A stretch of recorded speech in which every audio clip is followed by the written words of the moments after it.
Colonel Bainsla, उनकी जन्म जयंती है, उनका कार्यक्रम है। और कर्नल साहब से मेरी मुलाकात व्यक्तिगत कई बार हुई। मैं क्यों बताना चाहता हूं कर्नल साहब के लिए कि ग्वालियर से मैंने हेलीकॉप्टर टेक ऑफ किया और वहां लैंड नहीं कर पाया। मैंने काफी प्रयास किया, आप यहां भी देरी से इसलिए आया, आगरा होकर, क्योंकि हवाई जहाज आगरा लैंड कर जाती है ग्वालियर से वहां। कर्नल साहब ने अपने जीवन की शुरुआत सिपाही से की और फिर शॉर्ट सर्विस कमीशन में आए, फिर रेगुलर कमीशन में आए, मेरिट के ऊपर लेफ्टिनेंट कर्नल बने।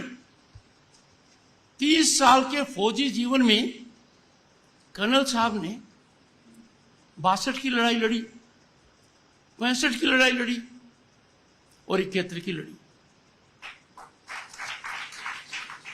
उनके 3 सिद्धांत थे और वो लाल पगड़ी पहनकर दिल्ली में मेरे दफ्तर में थकते नहीं थे। वो 3 सिद्धांत कहते हुए, सबसे पहले बच्चियों को पढ़ाओ, दूसरा उनकी शादी सही उम्र में करो। मैंने कहा कर्नल साहब, आपने तो बाल्यकाल में खुद की शादी कर ली।